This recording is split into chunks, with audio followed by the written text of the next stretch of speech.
Good afternoon and welcome. My name is John O'Hara, and I will be presenting today about my district technology training plan. I would like to start by thanking the members of the board for taking the time to listen to my presentation. Since the board members have already received and looked over my plan, I would like to spend my time here today explaining why such a document is necessary and how it can lead to higher achievement for our students.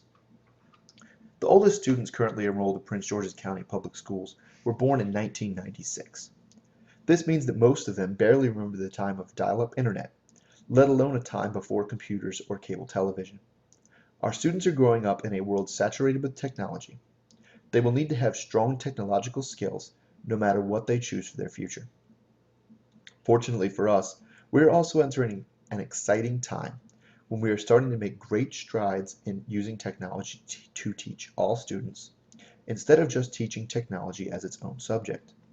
In the near future, we might have the capabilities to create dynamic, personalized lessons for all of our students. This will be especially beneficial to our high needs populations. However, as we move toward this, it is crucial to remember that any tool, no matter how high tech or well designed it is, cannot do the job alone. As a district, we can purchase all the high-end technology money can buy, but without knowledgeable, experienced hands using it properly, we will not see the results we want. That is all to say that integrating technology into the classroom is extremely important. This is a point on which the Maryland State Department of Education agrees with me. As schools across the state are adopting the Common Core state standards, Maryland is also implementing the STEM standards of practice. I have provided a document outlining what these standards are, but I want to place a special focus on Standard 7.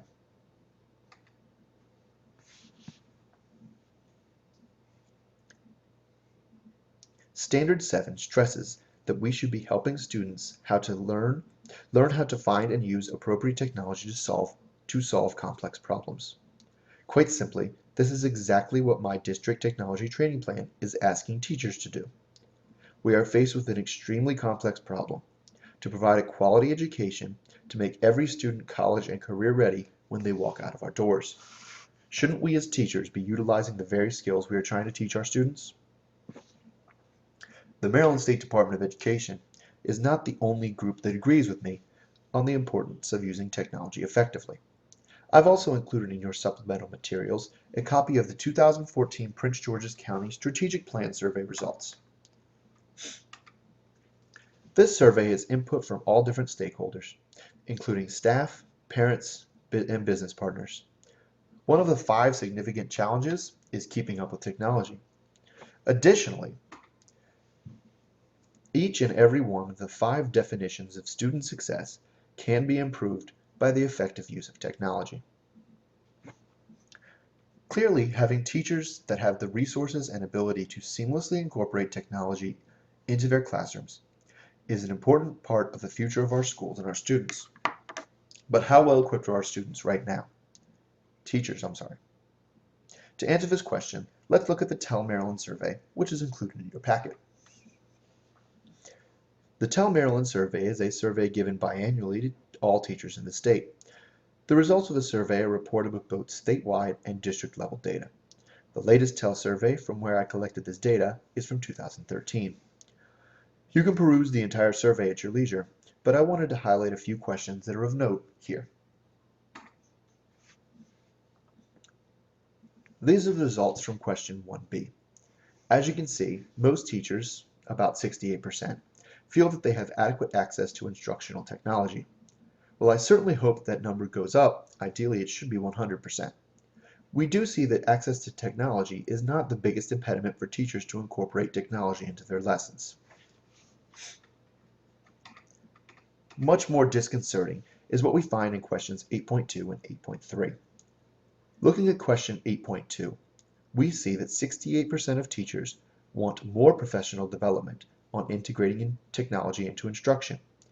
Just to drive home that point, in the previous question, 68% of teachers feel that they have sufficient access to technology, but that same 68% feel that they need more knowledge on how to use it. And by the way, that 68% of teachers that want more training was the highest percentage out of any subject for professional development. Further complicating matters is question 8.3. Here we have the astounding fact that fewer than half of the teachers in Prince George's County are receiving over 5 hours of professional development per year in this topic.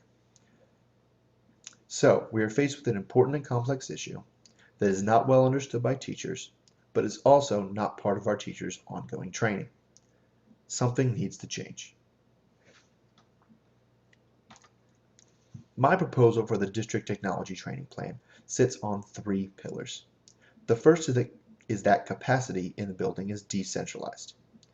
We will empower teachers to become technology leaders in their own school and give the other teachers in that school easy and direct access to the technology leader.